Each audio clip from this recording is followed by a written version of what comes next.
은혜로운 찬양 감사합니다. 말씀을 위해 기도하겠습니다. 사랑해 주님, 오늘 우리에게 하나님의 말씀, 살아있는 하나님의 말씀, 영원히 변치 않는 그 하나님의 말씀을 우리에게 허락하여 주시니 감사드립니다. 이 귀한 말씀 마음에 간직하여서 그 말씀이 우리의 삶으로 나타나 하나님께 영광이 되는 우리가 되게 하여 주시옵소서. 예수님의 이름으로 기도드립니다. 아멘. 용서를 넘어 회복으로 라는 제목으로 여러분과 함께 하나님의 말씀을 나누겠습니다. 요즘은 CCTV가 굉장히 잘 되어 있습니다. 그렇기 때문에 제가 어렸을 때만 해도 아이들이 없어졌다, 아이들이 납치가 됐다, 얼마를 달라고 한다더라, 이런 뉴스 같은 것들이 굉장히 많이 있었던 기억이 있습니다. 요즘은 예전보다는 확연히 줄어든 모습이 보이죠. 왜냐? CCTV들이 많이 있기 때문에 그렇습니다. 그런데요, 제가 한번 없어진 적이 있었습니다. 납치를 당했던 것은 아니었고요. 교회에서 소풍을 갔는데 선생님이 이렇게 얘기하시는 거예요. 자, 옆에 있는 친구 손 꽉 잡고 따라오세요 라고 딱 얘기를 하시는데 그 순간 제가 손을 탁 놓고 뒤에 있는 놀이터로 막 달려갔어요. 그래서 거기서 제가 신나게 놀다가 이제 다시 그 친구들이 있던 곳으로 돌아갔는데 있어요, 없어요? 한 명도 없어요. 딱 그때 이 세상에 나 혼자 있는 그 느낌, 그 두려운 느낌이 저한테 탁 오는 거예요. 어떡하지? 라고 하면서 그때부터 막 울기 시작했습니다. 그랬더니 한 아이를 목마 태운 아저씨께서 오시더니 잃어버렸냐는 거예요. 그래서 잃어버렸다고 하니까 그러면 나를 따라오래요. 그래서 저를 보호소로 이렇게 데려가셨어요. 보호소에 데려가서 이름이 뭐니? 그래서 임종섭입니다 했더니 임종섭 어린이를 보호하고 있습니다. 잃어버리신 보호자는 와서 찾아가시기 바랍니다 라고 하는데, 감사하게도 선생님과 목사님과 사모님이 막 달려오시면서 막 우시는 거예요. 왜 이렇게 우셨을까를 생각해 보니 나중에 들었는데요, 저만 없어진 게 아니라 저희 누나도 함께 없어졌던 거예요. 그래서 목사님 사모님이 이렇게 얘기하셨대요. 목회를 그만둬야겠다. 한 집에 한 명도 아니고 한 집에 둘을 그날 다 잃어버렸으니 이거 어떻게 하냐 라고 하면서 목회를 그만둬야 되나 진지하게 고민을 하셨다고 얘기하시더라고요. 근데 또 집에 와서 얘기를 들어보니까 어머니가 이런 얘기를 하시는 거예요. 너희 아빠가 목사님이 소풍을 가니 차량 운행을 좀 해달라고 하셨는데 목사님이 아버지가 안 된다고 하셨다는 거예요. 왜 안 됐냐 그랬더니 친구들이랑 족구를 하러 가야 된다고. 저희 아버지가 차량 운행을 안 하셨는데 이 둘이 없어진 걸 보면서 아버지가 그 다음부터는 차량 운행을 열심히 하셨던 그런 일이 있었습니다. 근데 제가 여러분 이 말씀을 드리고 있는 이유는 무엇이냐면, 제가 그 놀이터에서 놀다가 탁 왔을 때 그 혼자 된 느낌, 그 두려움, 이걸 말로 표현할 수가 없어요. 이 세상에 덩그러니 혼자 놓여진 느낌이 드는 거예요. 보호소에 갔을 때도 마찬가지예요. 누군가 내 옆에 있고 누군가 나를 보호해 주는 것 같지만 제 안에 그 불안감. 왜니? 부모님이 내가 어디 있는지를 몰라요. 우리 선생님, 우리 목사님, 사모님이 내가 어디 있는지를 전혀 모르는 상태이니까 그 두려움이 찾아오기 시작하는 거예요. 덩그러니 모르는 사람들 가운데 혼자 있는 그 느낌. 여러분, 그 느낌을 누가 느끼고 있는지 아십니까? 바로 요셉이 느끼고 있었어요. 요셉은 17살에요. 종으로 팔려갑니다. 그냥 옆집에 팔려간 게 아니에요. 옆 동네에 팔려간 게 언제나 집에 돌아갈 수 있는 게 아니에요. 어디로? 애굽으로, 타국으로. 도저히 여기서 그 고향까지 어떻게 가야 될지도 모르고 갈 수도 없는 종이, 여러분 어떤 존재입니까? 당시에 사람입니까? 종이? 사람이 아니에요. 사람으로서 존중받지 못해요. 재산이고 소유물과 짐승과 다를 바가 없는 존재였다라는 거예요. 근데 심지어 자기를 누가 팔았어요? 형들이 팔았어요. 형들이 그냥 팔려고 했습니까? 아니죠. 처음에 어떻게 하려고 했어요? 죽이려고 했어요. 그러다가 구덩이에 빠뜨렸어요. 구덩이에 빠뜨린 것도 그냥 살리려고 한 겁니까? 아니죠. 구덩이에 빠져서 어차피 못 나오니까 굶어 죽어라는 거예요. 근데 그 구덩이 안에서 형들의 이야기를 다 듣게 되는 거예요. 야, 근데 저기서 죽으면 우리한테 뭐가 이득이 있어? 차라리 팔아버리는 게 낫지 않아? 팔면 은 20이라도 받지 않겠어? 그런 이야기가 그 구덩이 안에서 다 들렸을 것이고, 그런 그 과정들을 통해서 결국 자기가 종으로 팔려가는 그 순간 그 마음속에 있던 그 형들을 향한 분노와 그 상황에 대한 두려움과 그 외로움이 얼마나 컸겠냐라는 겁니다.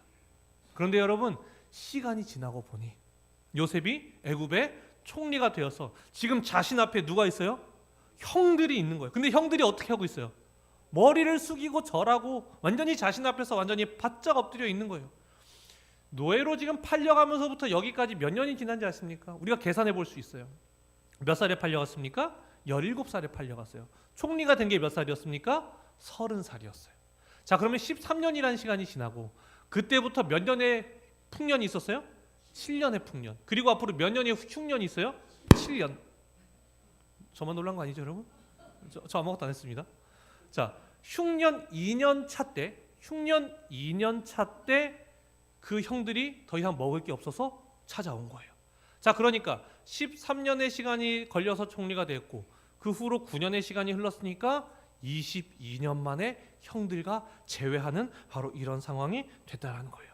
근데 22년의 시간이 지나고 나니 상황이 완전히 바뀌어 버렸어요. 자신의 말로 죽일 수도 있고요. 자신의 말로 구덩이에 넣어버릴 수도 있어요. 자신의 손에는 애굽 왕의 인장 반지가 있는 실질적인 총관리자이고 총행정의 책임가가 되어서 그 자리에 앉아 있었다라는 거예요.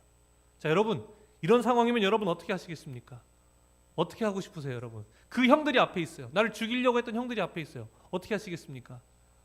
나 누군지 알아? 내가 지금 어떻게 됐는지 알아? 이런 거 막 하고 싶지 않으시겠습니까? 여러분, 요셉이 어떻게 하는지 아십니까? 우리 45장 2절 말씀 함께 읽겠습니다. 시작. 요셉이 큰 소리로 우니 하루에 궁중에 들리더라. 아멘. 어떻게 했어요? 울기 시작했어요. 그러면서 요셉이 형들에게 말합니다. 3절 읽겠습니다. 시작. 요셉이 그 형들에게 이르되 나는 요셉이라 내 아버지께서 아직 살아 계시니까. 형들이 그 앞에서 놀라서 대답하지 못하더라. 아멘. 요셉이 자기 자신이 누구인지를 형들 앞에서 드러내고 있어요. 여러분, 울면서 자기를 드러낸다. 지금 복수하려고 하는 것 같습니까? 아니면 용서하려고 하는 것 같습니까? 용서하려고 하는 모습이 그대로 보인다라는 거예요. 근데 여러분, 용서는 하지만 형들 입장에서는 두려워요, 안 두려워요? 두렵죠. 한 일이 있으니까 얼마나 두렵겠습니까? 근데 그것이 요셉의 눈에 보여요, 안 보여요? 보여요. 그 불안해하는 눈빛, 초조해하는 눈빛이 보여요. 그러니까 요셉이 어떻게 말합니까? 우리 5절 말씀 함께 읽겠습니다. 시작. 당신들이 나를 이곳에 팔았다고 해서 근심하지 마소서. 한탄하지 마소서. 하나님이 생명을 구원하시려고 나를 당신들보다 먼저 보내셨나이다. 아멘.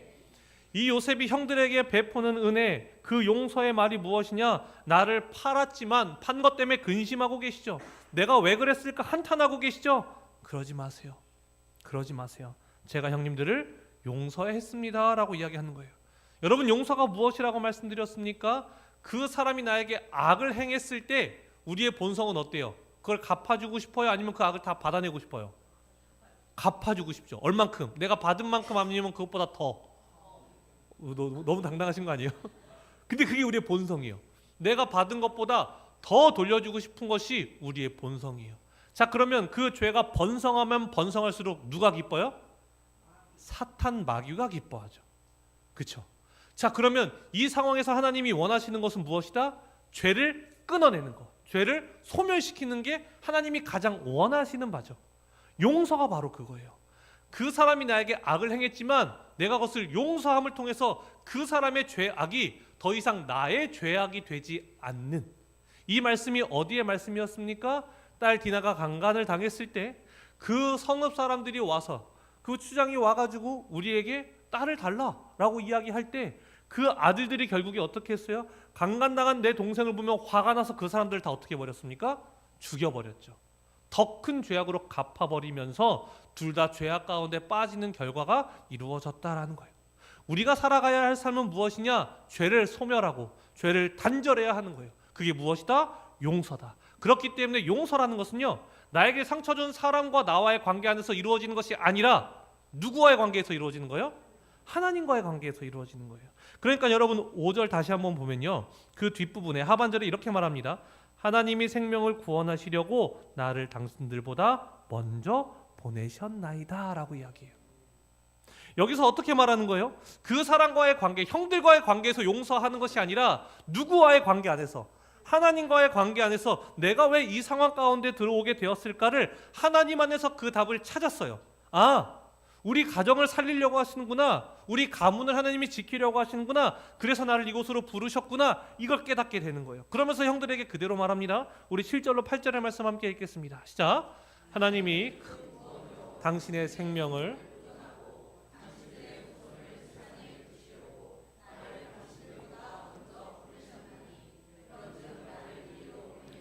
당신들이 아니요 하나님이시라. 하나님이 나를 바로에게 아버지로 삼으시고 그 온 집의 주로 삼으시며 애굽 온 땅의 통치자로 삼으셨나이다. 아멘. 나를 이리로 보내신 이는 당신들이 아니라 누구시다? 하나님이시다. 이 상황을요, 그 사람과의 관계 안에서 바라보는 것이 아니라 하나님과의 관계 안에서 풀어보니 그것이 그 사람을 향한 용서가 되고 하나님 안에서 퍼즐이 맞춰지는 거예요. 여러분, 우리가 그 사람으로부터 우리에게 아픔이 찾아올 때 우리가 가져야 할 모습이 무엇이냐? 바로 이런 모습이에요. 그 아픔이 나에게 왔을 때요, 그 아픔을 가지고 그 사람을 바라보면요, 뭐밖에 안 나와요? 내 안에서 악밖에 안 나와요. 악밖에. 그 분노밖에 안 나와요. 왜? 아팠으니까. 근데 그걸 가지고요, 누구에게 가져가야 돼요? 하나님께. 하나님, 제가 이게 왜 아픕니까? 다른 사람들은 이런 말 들어도 괜찮은 것 같은데 하나님, 저는 왜 이 말이 이렇게 제 마음을 후벼 팝니까? 제 마음에 무엇이 단단해지기를 바라십니까? 하나님, 제가 무엇을 꺼내고 무엇을 해결해야겠습니까? 라고 하나님 앞에서 그 답을 찾게 되면 이 사람과 상관없이 이 사람을 어떻게 할 수 있게 된다? 용서할 수 있게 된다라는 거예요. 요셉이 바로 그걸 한 거예요. 하나님과의 관계 안에서 답을 풀어내면서, 아, 하나님이 우리 가문을 이 흉년 속에 서서 살아남을 수 있게 나를 미리 보내셨구나. 그래서 고센 땅에서 살아가게 하실 것이구나. 이거 깨달아가는 과정 안에 있다라는 거예요. 얼마나 어렵습니까?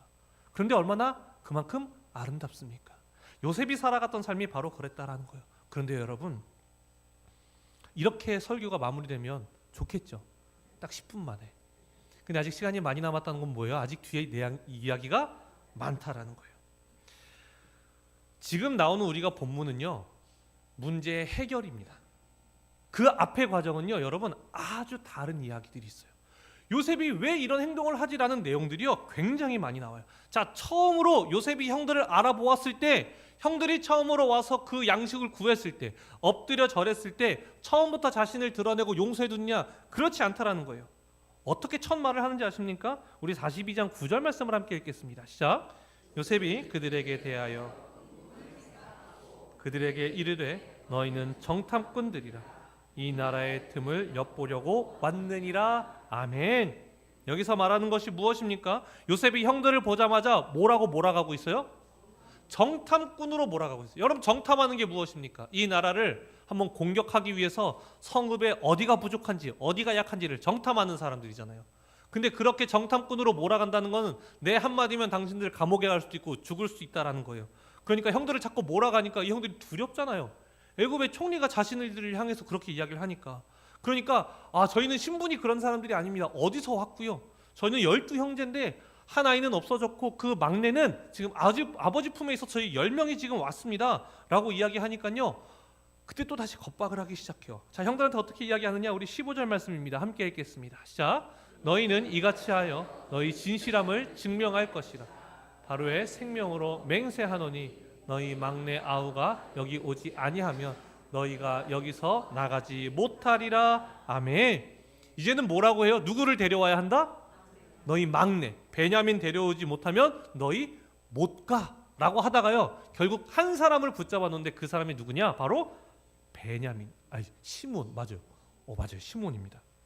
자, 시므온을 왜 잡았을까? 왜 그 많은 사람들 중에 굳이 시므온을 잡았을까? 성경에는 나오지 않지만 우리가 추측을 해본다면, 학자들이 말하는 바에 의하면요, 이런 겁니다.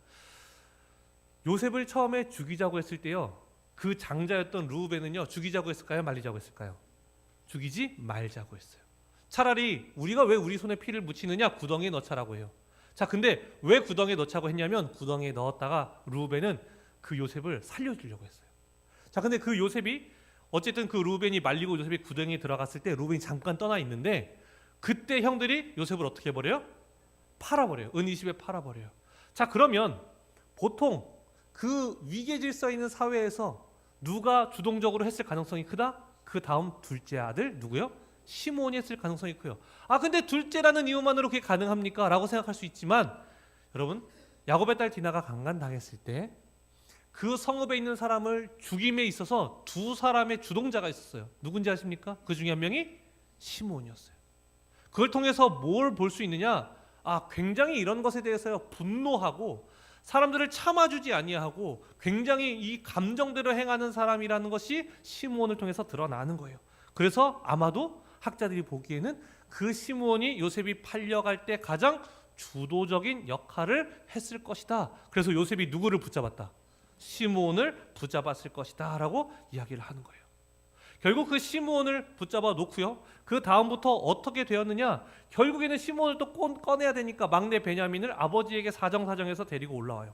그러니까 이제 요셉이 완전히 태도가 달라집니다. 자, 우리 43장 24절 말씀 함께 읽겠습니다. 시작. 발을 씻게 하며 그들의 나귀에게 먹이를 주더라. 아멘. 갑자기 180도 변합니다. 짐승을 잡아서 집으로 불러요. 식사를 대접해요. 그러면서 발을 씻게 해주고요, 심지어 누구에게도 먹이를 줘요? 나귀에게도 먹이를 주는 모습을 보인다라는 거예요. 이렇게 갑자기 변한다고? 라고 생각하면서 집으로 이제 돌려보내는데, 그때 요셉이 하나의 지시를 내립니다. 우리 44장 2절 말씀 함께 읽겠습니다. 시작. 또 내 잔 곧 은잔을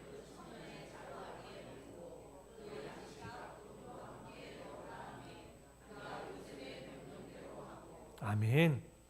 자, 그 청년이 누구일까요? 베냐민입니다. 베냐민의 가방에 몰래 뭘 넣어요? 은잔을 넣어버려요. 자, 그리고 나서 어떻게 이야기합니까? 4절 읽겠습니다. 시작. 그들이 성읍에서 나가 멀리 가기 전 요셉이 청지기에게 이르되 일어나 그들에게 이르기를 너희가 어찌하여 선을 악으로 갚느냐. 아멘. 일순간 그 베냐민을 무엇으로 만들어버려요? 도둑으로 만들어버리는 거예요. 그리고 나서 베냐민을 또 잡아가지고 너 결박할 거야 라고 이야기를 한다라는 거예요.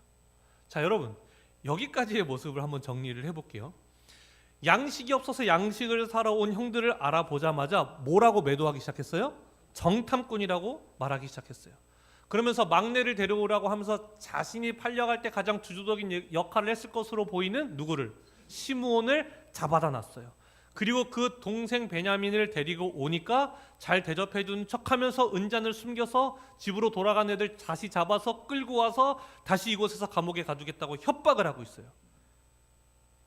그리고 나서 뭘 하는 거예요? 용서를 하는 거예요. 자, 여러분 어떻습니까? 앞에서 은혜롭게만 봤잖아요. 근데 이 앞을 보니 어때요? 형들을 골려줄 만큼 골려주고 아프게 할 만큼 아프게 하고 두렵게 할 만큼 두렵게 한 다음 용서하는 것처럼 보이잖아요. 그렇죠?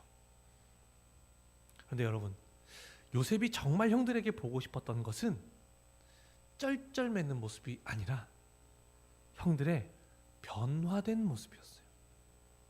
정말 요셉이 보고 싶었던 것, 정말 형들에게 보고 싶었던 것은 쩔쩔매는 모습이 아니라 변화되는 모습이었어요. 여러분, 이 과정을 한번 보면 이렇습니다. 시므온을 가둬둬요. 막내를 데려오라 해요. 그리고 막내를 도둑으로 만들어서 막내를 감옥에 넣으려고 한단 말이에요. 자, 그때 요셉은 보고 있는 거예요. 형들의 모습을 보고 있는 거예요. 왜요? 자신도 막내 쪽이었잖아요. 자, 그때 형들이 자신을 어떻게 했어요? 죽이려고 하고 자신을 구덩이에 넣었다가 자신을 팔아버렸잖아요. 여기서 궁금했던 건 무엇이냐? 형들이 변했을까? 베냐민이 감옥에 갇히려는 이 순간 예전과 같이 나에게 했던 것과 같이 똑같이 나와 배다른 동생이니까 난 신경 쓰지 않을래. 동생 한 명 없는 것도 괜찮아 라고 하고 그냥 그 동생 한 명 내주고 그냥 돌아가느냐, 아니면 나에게 했던 것과 다르게 이 동생을 보호하고 지키려 하느냐, 이걸 보고 싶었던 거예요. 근데 그 형 중에 한 명을 통해서 어떤 모습이 드러나느냐, 우리 33절 말씀 함께 읽겠습니다. 시작. 내 주의 종이 되게 하시고 그 아이는 그의 형제들과 함께 올려 보내소서. 아멘. 그의 형 유다가 했던 말이 무엇이냐? 이제 주의 종으로 그 아이를 대신해서 제가 종이 되겠습니다. 이 아이는 형제들과 함께 아버지 품으로 돌려 보내주시옵소서라고 간청하고 이야기하는 형의 변화된 모습이 보였다라는 거예요. 요셉은 왜 형들의 변화된 모습을 보고 싶어 했을까요? 변화되면 내가 용서해 줄게 였을까요? 아니요. 용서는 누구 안에서 이루어진다고요? 하나님 안에서 이루어지는 거예요. 그의 행동과 상관없이 하나님 안에서 이루어지는 것이 용서예요. 그럼 용서는 이미 끝난 것이었어요. 이미 하나님 안에서 그 답이 내려졌다고요. 자, 그렇다면 왜 형들의 모습이 변하기를 원했느냐? 그 이유는 관계를 회복하고 싶었던 거예요. 형들과 온전한 관계를 회복하려면요, 여러분, 그 사람이 변하지 않으면 관계를 함께 할 수 있어요, 없어요? 없어요. 여러분, 그 사람이 변하지 않으면요, 우리는 그 사람과 관계하기가 너무나 어려워요. 나의 아픔을 주는 사람, 나에게 상처를 주는 사람이요, 하나도 변하지 않는다면 그 사람과 관계를 회복하는 것은 너무나 어려운 거예요. 용서는 할 수 있을지 몰라도요, 그 사람과 관계를 회복하기는 어렵다고요. 여러분, 연약한 사람이랑은요 관계할 수 있는데요, 완악한 사람이랑은 관계할 수가 없습니다. 연약함과 완악함의 차이가 무엇이냐? 내가 잘못하고 있다는 것을 알면요 연약함이에요. 그런데요, 내가 잘못하는 것조차 모르고 있으면 그건 뭐예요? 완악함이에요. 악함이에요. 여러분, 우리는요 교회 와서 어떻게 합니까? 하나님 앞에 우리 한 주간의 죄를 고백하잖아요. 우리 죄를 안다고요. 내가 하나님 앞에서 이렇게 살면 안 됐는데 제가 이렇게 살아서 죄송합니다라고 하나님 앞에 고백하잖아요. 그건 죄를 아는 거예요. 그러니까 하나님은 우리와 함께 하시죠. 왜? 우리가 연약한 것을 아시니까. 근데 세상에 있는 사람들은 하나님 앞에서 자신들의 죄를 고백하지 않아요. 왜요? 죄를 아예 모르기 때문에. 그 죄를 모르는 상태가 뭐라고요? 그러면서 계속 죄를 짓는 상태가 뭐예요? 완악함이에요. 그럼 하나님이 함께 하십니까? 아니죠. 관계가 여러분 그런 거예요. 관계는요 혼자의 힘으로 이루어낼 수 없는 것이 관계예요. 요셉이 정말 형들의 변화된 모습을 보고 싶었던 이유는 용서했지만 관계하고 싶은 거예요. 근데 그 관계를 하려면 그 형제들이 변화되어 있어야만 관계할 수 있기 때문이었어요. 이건 하나님과 우리 사이도 마찬가지입니다. 요한일서 1장 9절의 말씀 우리 함께 읽어볼까요? 시작. 만일 우리가 우리 죄를 자백하면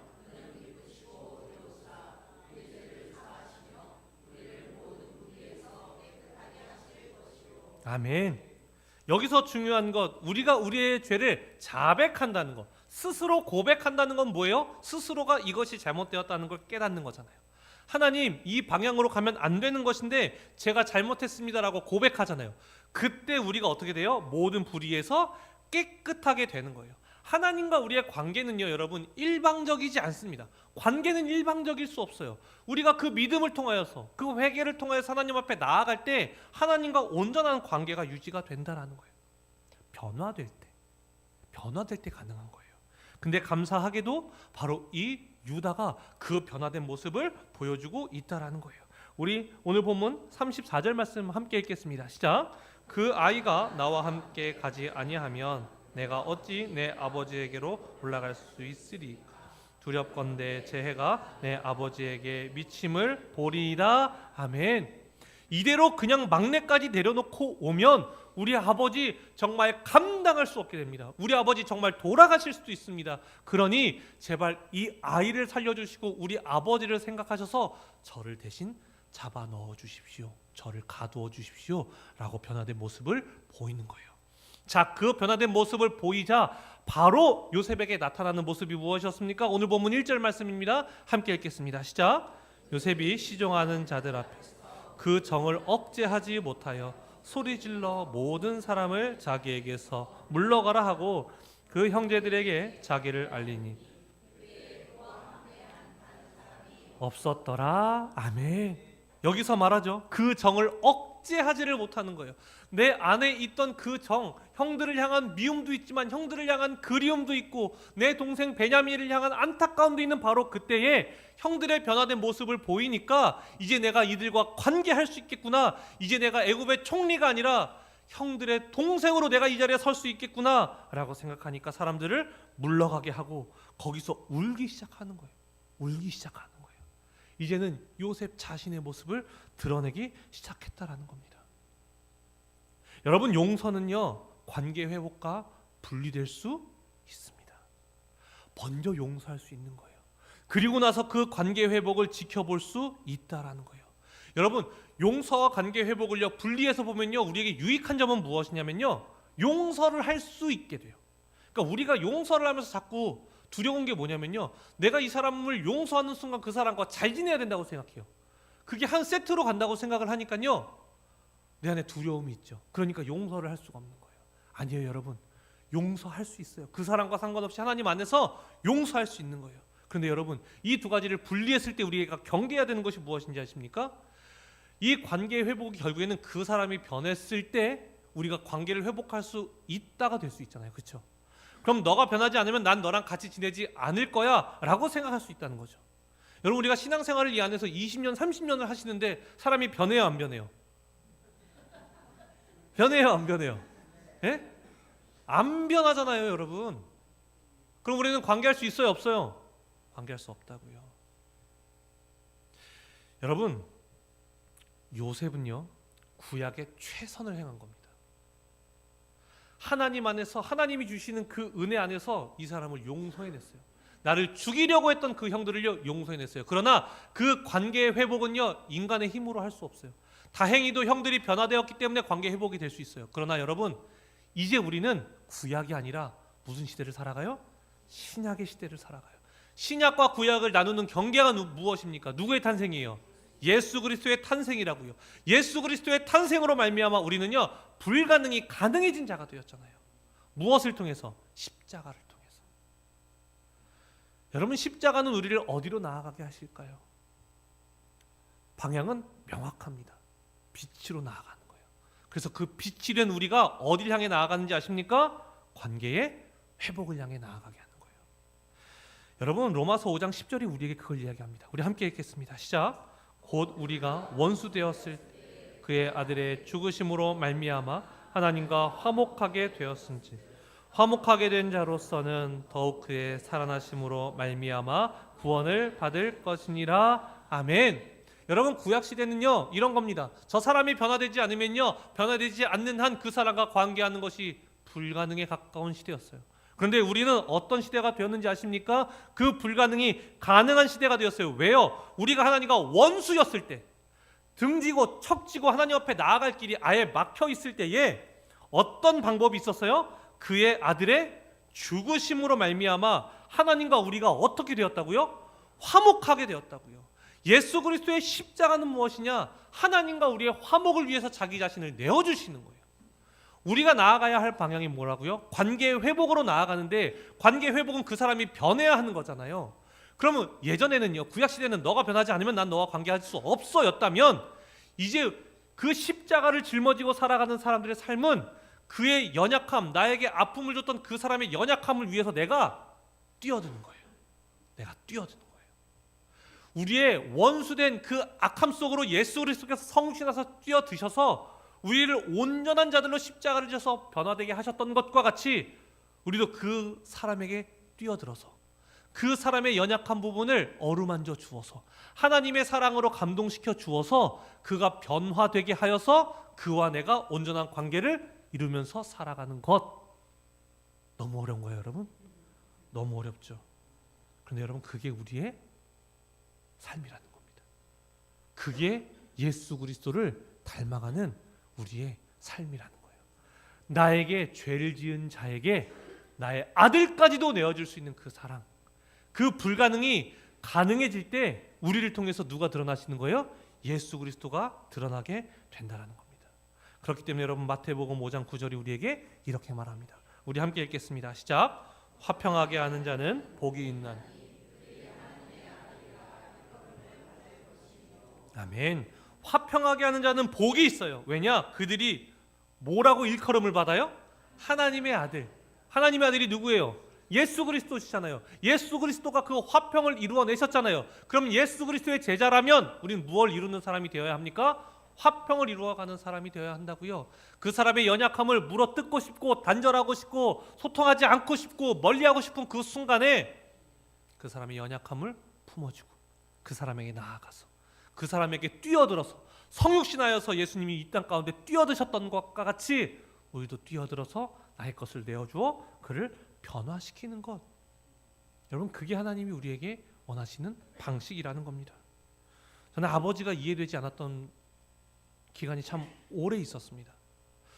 아버지가 참 힘든 시간을 겪으시다가요 아버지가 원하시는 것들이 이루어진 때가 있었어요. 저는 그럼 이제 우리 가정이 되게 행복해질 줄 알았는데 아버지가 원하셨던 그 길에 거기에 딱 가셨는데 가정의 변화가 하나도 없는 거예요. 하나도 변화된 게 없는 거예요. 그게 항상 화가 나고 억울했어요. 왜 아버지는 항상 가정이 우선순위가 아니지? 왜 아버지는 항상 저 바깥이 우선이지? 왜 아버지는 돈을 벌어서 가정에 쓰지 않고 항상 밖에서 쓰시지? 이게 저와 저희 누나와 저희 어머니의 이 답답한 마음이었어요.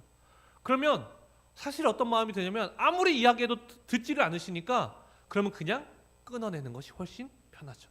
나는 그냥 우리 어머니만 잘 모시고 살면 되겠다. 이런 마음이 들 수 있잖아요. 근데요, 어떻게 했을까요? 아버지와 싸웠어요. 계속 얘기했어요. 어떻게요? 뛰어드는 거예요. 아버지에게 들어가서 왜 그러시냐? 아버지 왜 그러시냐? 아니, 정말 이건 너무하시지 않으시냐? 가족은 뭐냐? 라고 아버지에게 그렇게 끊임없이 단절하지 아니하고 뛰어들어서 싸우고 붙들고 얘기하는데 아버지가 어느 날 이런 얘기를 하시는 거예요. 내 종서봐, 너가 서운해하는 건 내가 이해가 된다. 너가 서운해하는 건 내가 이해가 된다. 근데 나도 내가 이 자리에 오면 온전히 가족을 위해서 다 쓸 수 있을 거라 생각했는데 참 그게 쉽지 않더라. 그 자리에 있으면 밥을 사야 하고 그 금액이 만만치 않고 그러니까 또 가정에서 아끼게 되고 내가 그것을 알겠는데 그 내가 고쳐야 하는 것도 알겠는데 그게 내가 쉽게 고칠 수 있다고 내가 말을 못하겠다. 아버지가 그렇게 얘기를 하시는 거예요. 그러니까 제 마음에 아버지를 향한 마음이 들어오기 시작하면서 아버지와 단절이 아니라 아버지를 이해하기 시작하고 제 안에서 아버지를 용서하기 시작하니까 관계가 회복되어져 갔다라는 거예요. 여러분, 우리는요 단절하고 싶은 유혹이 와요. 나에게 아픔을 준 자들. 근데 여러분, 하나님이 원하시는 것은요 단절이 아니라 관계의 회복이에요. 이런 말씀을 들으면요 우리는 뭘 생각하는지 아십니까? 내가 누굴 용서해야 될까? 이런 마음이 떠올라요. 근데 여러분, 제가 한 가지 물을게요. 왜 형들이라는 생각은 안 하십니까? 왜 웃지도 않으십니까? 우리가 형들일 수 있잖아요. 우리가 팔아먹었을 수 있잖아요. 우리가 아프게 했을 수 있잖아요. 우리가 상처 줬을 수 있잖아요. 여러분, 왜 그건 생각 안 하십니까? 우리가 먼저 생각해야 되는 것은 무엇입니까? 혹시 내가 형들과 같은 위치에 있진 않았는가?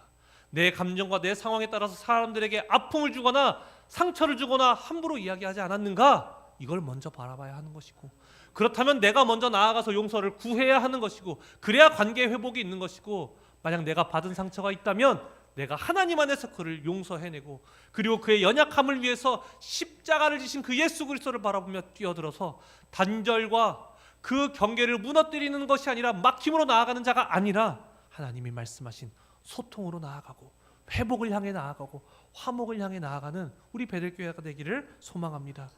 여러분, 2025년 마지막 주일입니다. 여러분은 올 한 해 어떻게 보내셨습니까? 단절하고 끊어내셨습니까? 아니면 품으며 사랑하며 화평케 하셨습니까? 우리 베들교회 화평케 하는 자들이 차고 넘쳐 예수 그리스도의 증인으로서 살아가는 우리가 되기를 간절히 소망합니다. 기도하겠습니다. 사랑의 주님, 우리 상처 주지 않았습니까? 아프게 하지 않았습니까? 만약 그런 모습이 있다면 주여 우리를 용서하여 주시고 용서를 구할 수 있는 용기를 우리에게 허락하여 주시옵소서. 행여 우리가 상처를 받았습니까? 그렇다면 그 관계의 회복을 위하여서 예수 그리스도께서 우리를 위해 이 땅 가운데 뛰어드셨던 것과 같이 우리도 그의 연약함에 뛰어들어 그를 예수 그리스도의 복음으로 변화시키고 그 사랑으로 채워 관계를 회복하여서 하나님께 영광 올려드리는 우리 베들교회가 된 우리 교회가 교회다워지는 우리 베들교회가 되도록 하나님 인도하여 주시옵소서. 예수님의 이름으로 기도드립니다. 아멘. 시간 하나님 앞에 찬양 올려드리겠습니다.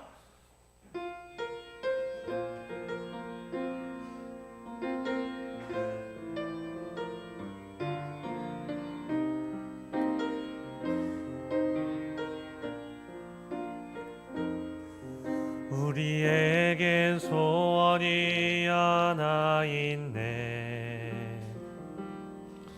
주님 다시 오신 그날까지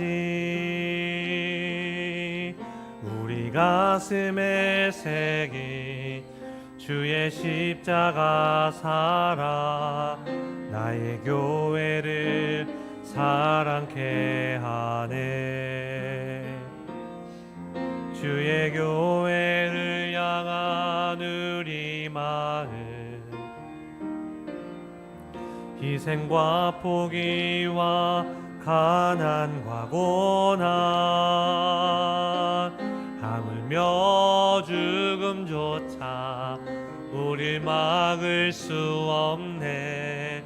우리 교회는 이 땅의 희망. 아멘. 교회를 교회되게 예배를 예배되게 우리 사용하소서. 진정한 부흥의 날 오늘 임하도록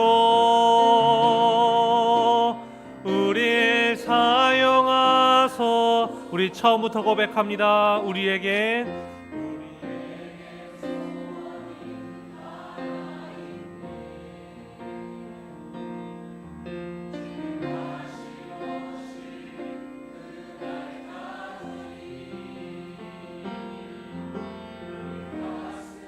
새기 주의 십자가 사랑 나의 교회를 사랑케 하네.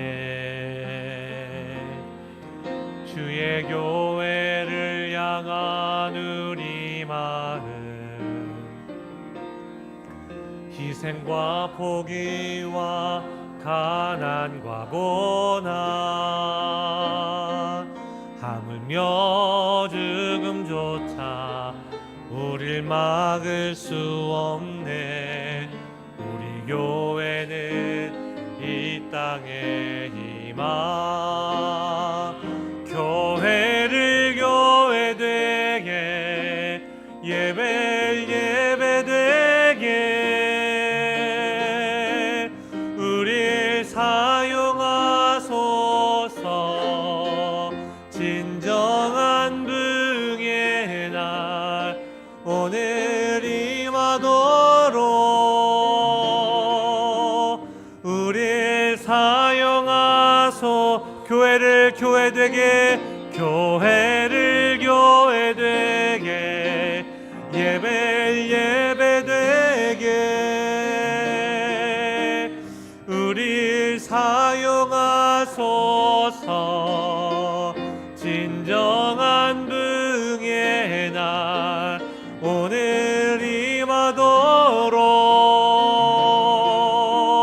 우리의 사용하. 교회를 교회되게 교회를 교회되게 예배를 예배되게 우릴 사용하소서.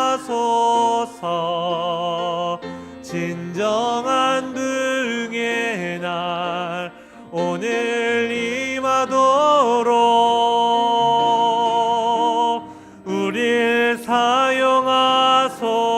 우리 이 시간 기도할 때에 하나님 교회가 교회되게 하여 주시옵소서. 우리 한 사람 한 사람이 예수 그리스도의 십자가를 마음에 품게 하여 주시옵소서. 그리하여서 죄악이 우리에게 찾아올 때에 우리가 그 죄악을 꺼내내고 그에게 다가가서 관계를 회복하는 주님의 자녀들이 되게 해달라고 이 시간 주에 한 번 외치시고 동성으로 하나님께 기도하겠습니다. 주여, 사랑의 주님, 그 사람의 연약함을 품는 자 되게 하여 주시옵소서. 그 사람에게 연약함을 우리가 뛰어들어 그 사람을 변화시키고 그 사람과 온전한 관계를 이루어가는 하나님의 자녀가 되게 하여 주시옵소서. 하나님이 하셨던 것은 그 십자가의 삶으로 말미암아 우리와 하나님 사이에 막혔던 담을 허물고 하나님과 우리 사이에 화목을 이끌어내신 분이심을 고백합니다. 그렇게 주님, 우리도 세상에 나아가서 하나님과 그 인간 사이에 섬으로 말미암아 그 예수 그리스도의 보혈을 선물함으로 말미암아 회복케 하는 역사가 일어나게 하여 주시옵소서. 우리 베델교회 안에 상처가 많습니까? 우리 베델교회 안에 아픔이 많습니까? 그 모든 것이 끊어지고 서로가 서로를 향한 그 받아줌과 서로를 향한 사랑으로 말미암아 우리가 변화되어서 진정한 하나님의 사랑이 차고 넘치는 베델교회, 진정으로 하나님이 원하시는 십자가가 우리 베델교회에 차고 넘치는 그런 베델교회가 되게 하여 주시옵소서. 상처가 그치는 자들 되게 하여 주시고 회복이 풍성하여지는 자 되게 하여 주셔서 그 예수 그리스도의 보혈로 덮여 아름답고 귀한 교회가 교회되는 아름답게 쓰이는 우리가 되게 하여 주시옵소서. 사랑의 주님, 교회가 교회되는 유일한 방법은 예수 그리스도의 십자가를 마음에 담는 것임을 고백합니다.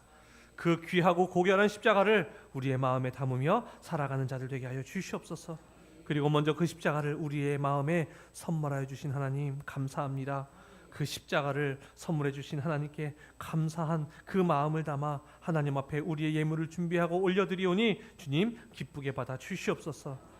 하나님, 올 한 해 하나님의 은혜가 아니었으면 우리가 이 자리까지 올 수 없었음을 고백합니다. 우리의 건강을 지켜주시고 우리의 영을 지켜주시고 일용할 양식을 허락하여 주시며 우리의 영의 양식을 풍족히 내려주신 하나님, 그 하나님으로 말미암아 우리가 이 자리에 있게 되었습니다. 이제 우리의 삶이 범사에 감사한 삶이 되어서 새로 오는 한 해에도 범사에 감사하며 하나님 앞에 영광 올려드리는 주님의 자녀들로, 교회가 교회되는 자들로 우리를 인도하여 주시옵소서. 예수님의 이름으로 기도드립니다. 아멘.